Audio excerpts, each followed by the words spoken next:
रोता था, छोटा सा बच्चा अगर रोता था तो माँ उसको गोदी में लेकर लोरी गाकर उसको चुप करा देती थी। आज की माताएं लोरी गाना बंद कर दी, मोबाइल चलाकर औलाद को चुप कर देती है।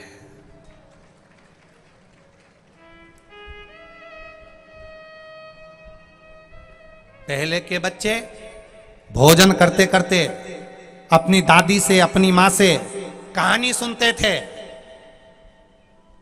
कहानी, एक राजा विक्रमादित्य थे, एक बेताल था, उसके 32 ये थे, सिंहासन था, उसमें रानी थी, कहानी सुनता था। आज के जमाने में बच्चा भोजन करते करते मोबाइल में कार्टून देखता है। कार्टून, डोरेमोन, कार्टून देख रहा है छोटा छोटा बच्चा।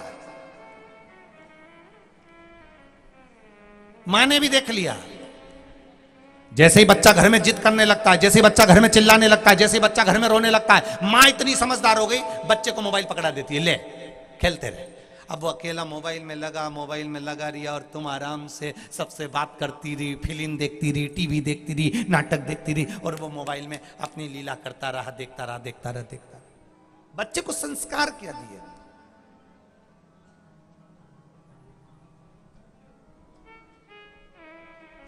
दूसरे धर्म के लोग छोटे छोटे बच्चों को अपने धर्म की बातें सिखाते हैं।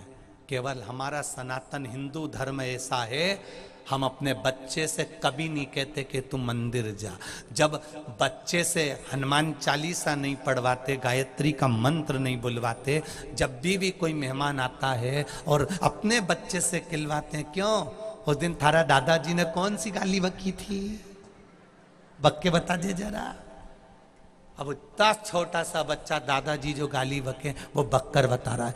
घर की माओं को चाहिए, मेहमान घर में आए तो तुम्हारे घर के बच्चा मेहमान के सामने जाकर गायत्री का मंत्र बोले, तुम्हारे घर का बच्चा श्री शिवाय नमस्तुभ्यम बोले, तुम्हारे घर का बच्चा भगवान हनुमान चालीसा का पाठ बोले, तुम्हारे घर का बच्चा राम रक्षा स्तोत्र का पाठ बोले, तुम्हारे घर का बच्चा भगवान का नाम लेकर बताए, तो उनको भी लज्जा महसूस होगी। मेरे घर का बच्चा टिंकल टिंकल लिटिल स्टार बोलता है और अपने आप को सुपर स्टार समझता है, और एक छोटे से गांव का बच्चा हनुमान चालीसा पढ़कर अपने आप को गौरवान्वित समझता है।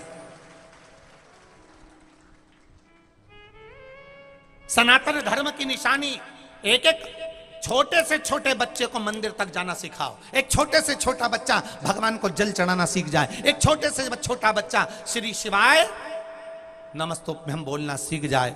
समझ लेना, तुमने पृथ्वी पर रहकर पृथ्वी का जो अन्न खाया था, उस अन्न का तुमने कुछ कर दिखाया और अपने सनातन धर्म को तुमने अग्रण्य प्रदान कर दिया। ये सोच ले।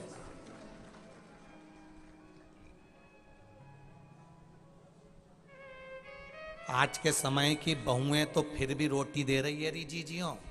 ये जितनी सास बैठी है ना, खुश होना, मंदिर में जाके 2 लोटा जल चढ़ाना कि आज की बहू तो फिर भी 2 रोटी दे रही है, अच्छे से बोल रही है। पर बहू को एक बात जरूर कह देना, तेरा क्या होगा रे कालिया। हमने पुण्य करे थे तो हमारी बहू अच्छी मिल गई, 2 रोटी दे रही है, अच्छे से बोल रही है, चाय पिला रही है, अच्छे से हमारी सुन रही है। भले थोड़ा मुंह ज्यादा चला दे पर सुने तो। आज की बहू इतनी तो सुन रही है, बहुत है। पर बहू से कहना, बेटा हमने तो अपने जो संस्कार दिए थे वो हमको दिख रहे हैं, तू भी अपने बच्चे को अच्छा संस्कार देना। हमारे को हमारी चिंता नहीं है, क्योंकि तू बहुत अच्छी आ गई। तू हमको रोटी भी दे रही है, संभाल भी रही है, दवाई भी दे रही है, शिव पुराण भी सुनवा रही है, पर चिंता तेरी लगी है। क्योंकि ये अंग्रेजी स्कूल में पढ़ कर औलाद इतनी विचित्र हो गई है।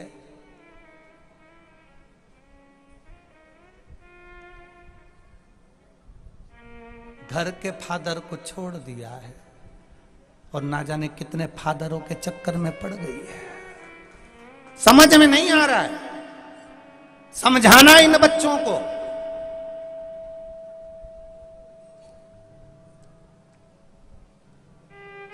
जिस बच्चे को, जिस बेटा बेटी को अपने माता पिता के वचन बुरे लगने लगे, जिस बेटा बेटी को घर के दादा दादी के वचन बुरे लगने लगे, जिस घर के बच्चों को अपने घर के बड़े लोगों ने समझाना चालू करा और उनके वचन बुरे लगने लगे, घर की मां समझाए बुरी दिखे, घर का बाप समझाए बेटा बेटी को बुरा दिखे, घर का भाई समझाए बेटा बेटी को बुरा दिखे, घर के चाचा चाची समझाएं घर के बच्चों को बुरा लगे, जिसके घर के बड़े समझाएं और घर के बच्चों को बुरा लगने लगे, और दूसरे समझाएं तो अच्छा लगने लगे। जब दूसरे समझाएं तो अच्छा लगे और घर का समझाए तो बुरा लगे, समझ लेना उस बच्चा और बच्ची की जिंदगी नरक होने वाली है, वो जिंदगी सार्थक नहीं हो सकती।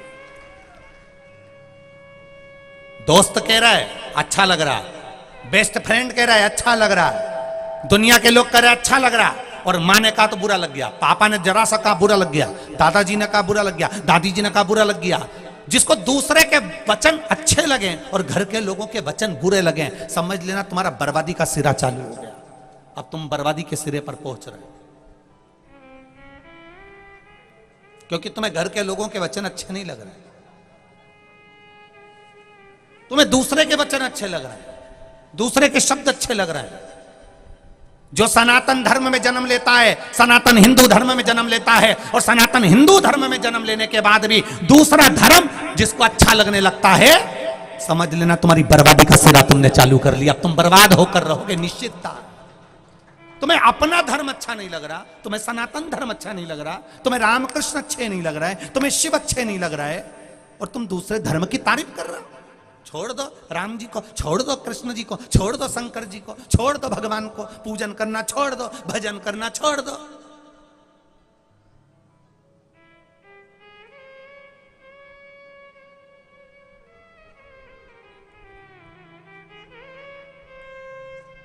इतनी मोटी मोटी किताबें लोग फ्री में बांट रहे हैं केवल ये कहने के लिए कि भगवान छोड़ो, राम छोड़ो, कृष्ण छोड़ो, शिव छोड़ो,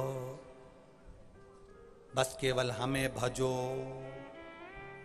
हम ही भगवान हैं, हम ही सब कुछ हैं। दुनिया के लोग ये कह रहे हैं भगवान छोड़ दो, राम छोड़ दो, कृष्ण छोड़ दो, और एक दिन ऐसा आएगा कि ये मोटी मोटी किताबें छब्बा छब्बा कर फ्री में जो बांट रहे हैं, ये आने वाले समय में कह देंगे तुम अपने बाप को भी छोड़ दो। तुम्हारा बाप भी यही है, पिता भी यही है। कितना आडंबर फैला के रखा है लोगों ने, कितना आडंबर। किस लक्ष्य की ओर जा रहे हैं? ध्रुव जी महाराज अपनी बुआ के पास में बैठे, बुआ ने